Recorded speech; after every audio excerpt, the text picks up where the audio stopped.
ಒಬ್ಬ ಕವಿ ಒಂದು ಕವಿತೆಯನ್ನು ಬರಿತಾನೆ ಕೇಳ್ರಿ. ನಮ್ಮಜ್ಜಿ ಮಾಡುತ್ತಲಿದ್ದಳು ರಾಗಿಯ ಮುದ್ದೆಯ ಗುಂಡು, ಅದನ್ನು ತಿಂದು ನಮ್ಮ ಅಜ್ಜನಾಗಿದ್ದ ಕಲ್ಲಿನ ಗುಂಡು.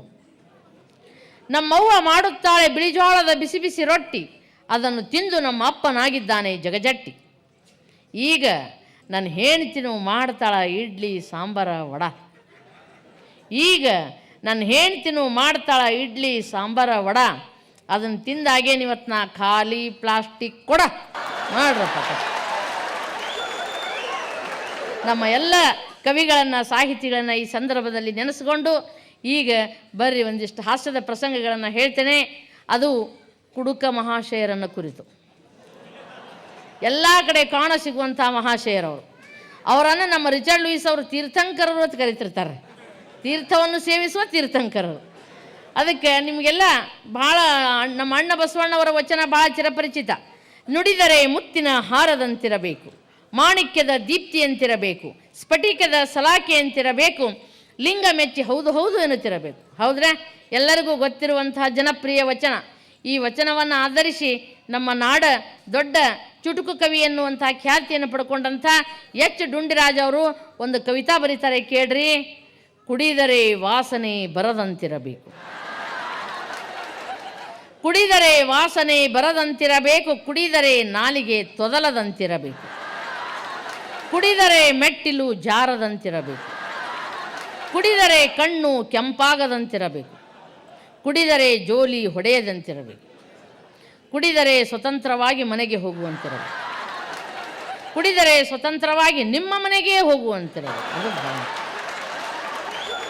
ಕುಡಿದರು ಕುಡಿದಿಲ್ಲ ಎಂದರೆ ಮನೆ ಹೆಂಡತಿ ಮೆಚ್ಚಿ ಹೌದು ಹೌದು ಅನ್ನಬೇಕು. ನೋಡಿ 4 ಸಾಲಿನೊಳಗೆ ಎಷ್ಟು ಅದ್ಭುತ ಬರೀತಾರೆ. ಇವರೆಲ್ಲ ಸಾಫ್ಟ್ ಡ್ರಿಂಕರ್ಸ್ ರೀ. ಇವರು ಸುಮ್ಮ ಗಪೂತ್ಲೆ ಕುಡಿದು ಬಂದು ಜಗಳಿಲ್ಲ, ಕಿಲಾಪಿಲ್ಲ, ಮಾತಿಲ್ಲ, ಸುಮ್ಮ ಹೋಗಿ ಮಕ್ಕೊಂಡ್ಬಿಡ್ತಾರೆ. ಇವ್ರು ಭಾಳ ಚಲೋ ರೀ. ಇನ್ನೂ ಕೆಲವು ಮಂದಿ ಇರ್ತಾರೆ ರೀ, ಯಪ್ಪ ಎಲ್ಲಿ ತಿರುಗಾಡ್ತಾರೋ ಎಕಡೆ ಹೋಗ್ತಾರೋ ಗೊತ್ತೇ ಇಲ್ಲ. ಅವರು ಖಬರೇ ಇರಂಗಿಲ್ಲ ಮೈಯಾಗ. ಹಿಂಗೆ ಒಬ್ಬ ಮನಗಂಡ ಕುಡಿದ ಕಿಶಿಂದ ಕಂಟು ಮಠ ಕುಡಿದು ಹಳ್ಳಿಯಾಗ ಬಸ್ ಸ್ಟ್ಯಾಂಡ್ನಾಗ ಕೂತಿದ್ದೇನೆ ರೀ. ಎದ್ರಿಗೆ ಅಪ್ಪ ಮಗ ಹೊಂಟಿದ್ರು. ಯಾಕ್ರಿ ಎಲ್ಲಿ ಹೊಂಟ್ರಿ ಅಂದೇವ. ಇಲ್ಲಪ್ಪ ನಮ್ಮ ಮಗನಿಗೆ ಕೆಮ್ಮು ಹತ್ತದ, ಡಾಕ್ಟ್ರಿಗೆ ತೋರ್ಸಾಕೆ ಹೊಂಟಿವಿ. ಹುಚ್ಚುಗಳೇ ಕೆಮ್ಮು ಹತ್ತಿರ ದವಾಖಾನೆ ತೋರಿಸ್ತೀರೇನ? ಹೋರಿ ಬ್ರ್ಯಾಂಡಿ ಅಂಗಡಿಗೆ ಹೋರಿ, ಸರಿ ಅಂಗಡಿಗೆ ಹೋರಿ, ಸರಿ ಕುಡ್ರಿ ಅಂತ. ಹಾಂ ಸರಿ ಕುಡಿದ್ರೆ ಕೆಮ್ಮು ಹೋಗ್ತದ ಅಂದ್ರೆ ಇವರು. ಯಾಕೆ ಹೋಗಂಗಿಲ್ಲ ಹುಚ್ಚುಗಳೇ? ನಾ ಸರಿ ಕುಡಿಯೋದ್ರಿಂದ ನನ್ನ ಹೊಲ ಹೋಯ್ತು, ನನ್ನ ಮನೆ ಹೋಯ್ತು, ನನ್ನ ಗದ್ದೆ ಹೋಯ್ತು, ಇನ್ನು ಕೆಮ್ಮು ಹೋಗಲ್ಲ ಅಂತ ನೋಡ್ರಿ. ಅವು ನೋಡ್ರಿ ಅವ್ರು ಅಲ್ಲೇ ಕೂತ್ಬಿಟ್ಟಿರ್ತಾರೆ. ಅವರು ಯಾಕ ರಾಜಾರಾಣಿ ನಿನ್ನ ಕೈಯೊಳಗೆ ತಡ್ಕೋತ ಹಿಡಿಮಣ್ಣು ನಿಮ್ಮ ಹೆಂಡತಿ ಮಕ್ಕಳ ಬಾಯೊಳಗೆ ಆಗಿಬಿಡ್ತದ ಪರಿಸ್ಥಿತಿ. ನಮ್ಮ ಬಸವರಾಜರು ಶಾಲೆಗಿನ ಜೋಕ್ಸ್ ಭಾಳ ಹೇಳಿದ್ರು. ಶಾಲೆಗೆ ಭಾಳ ಜೋಕ್ಸ್ ಇರ್ತಾವ್ರಿ. ಹಿಂಗೆ ಹಳ್ಳಿಯಾಗ ಮುತ್ಯ ಮೊಮ್ಮಗ ಅಂಗಳದಾಗ ಆಡ್ಕೋತ ಕೂತಿದ್ರು. ಮೊಮ್ಮಗ ಅಂದೆ ಮುತ್ಯ ಹೋಗೋ ಒಳಗೆ ಹೋಗಿ ನೀವು ಡಕ್ಕೋ ಹೋಗಂದವ. ತಣ್ಣ ಗಾಳಿ ಕೂತೀನಿ, ನಾ ಯಾಕೆ ಹೋಲಿ ಹೋ ತಮ್ಮ ಅಂದ. ಹೋಗೋಯಪ್ಪ ಒಳಗೆ ಹೋಗಿ ಡಕ್ಕೋ ಹೋಗಂದ. ಯಾಕ? ನಮ್ಮ ಶಾಲೆ ಮಾಸ್ತರ್ ಬರ್ಲಾಕತ್ತಾರೆ ಹೋಗಂದ. ನಿಮ್ಮ ಮಾಸ್ತರ್ ಬಂದ್ರೆ ನಾ ಯಾಕೆ ಒಳಗೆ ಹೋಲಿ ಅಂದ ಇವ. ಯಪ್ಪ ನೀನು ಸುಮ್ಮನೆ ಹೇಳಿದ್ರೆ ತಿಳಿಯಂಗಿಲ್ಲ ನಿನಗೆ. 4 ದಿನ ಶಾಲೆ ಬಿಟ್ಟಿದ್ದೆ, ಯಾಕಂದ್ರೆ ಆ ಮುತ್ಯ ಸತ್ತಾನ ತಿಳಿನಿ ಹೋಗಂದ. ಏನನ ಹೊತ್ತು ಹುಡುಗರು ರೀ, ಏನು ಭಾರಿ ಭಯಾನಕ ಹುಡುಗರು. ಹಿಂಗೆ ಅಪ್ಪ ಮಗ ಹೊಂಟಿದ್ದ 9th ಹುಡುಗ. ಅಪ್ಪ ನಮ್ಮ ಮಿಸ್ ಬರತ್ತಾರ ನೋಡಂದ. ನಮ್ಮ ಮಿಸ್ ಬರತ್ತಾರ ನೋಡು, ತೆಳ್ಳಗೆ ಸ್ಮಾರ್ಟ್ ಅದಾರಲ್ಲ ಬೆಳ್ಳಗಂದವ. ಮಗನ ಟೀಚರ್ ಲೈನ್ ಹೊಡಿತಾನೆ ಮಗನ, ಟೀಚರ್ಗೆ ಹಿಂಗೆ ರೆಸ್ಪೆಕ್ಟ್ ಕೊಟ್ಟು ಮಾತಾಡಬೇಕು. ಟೀಚರ್ ಅಂದ್ರೆ ಅವು ಇದ್ದಂಗೆ ತಾಯಿ ಇದ್ದಂಗೆ ಅಂದ. ಅಪ್ಪ ಮಗ ಅಂದ ಹೋಗಪ್ಪ ನೀ ಎಲ್ಲ ನಿನಗೆ ಸೆಟ್ ಮಾಡ್ಕೋತೀನಿ, ನಾನು ಒಂದು ಸೆಟ್ಟೇ ಮಾಡೋಂಗಿಲ್ಲ ಅಂತ ಹೇಳಿ.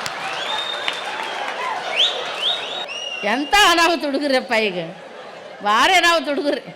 ಹಿಂಗೆ ಅವ್ವ ಮಗನಿಗೆ ಹೇಳಾಕತ್ತಿದ್ಲು ಕುಂದಿರಿಸ್ಕೊಂಡು. ಅವ್ವ ಅದಕ್ಕೆ ಮಗನಿಗೆ ಹೇಳಾಕತ್ತಿದ್ಲು, ಅಭ್ಯಾಸ ಕಲ್ಸಾಕತ್ತಿದ್ದಳು. ಕೇಳಿದ್ರಿ ಅಪ್ಪು ಟಿಪ್ಪು ಸುಲ್ತಾನ್ ಅಂದ್ರೆ ಯಾರಪ್ಪಿ ಅಂದು.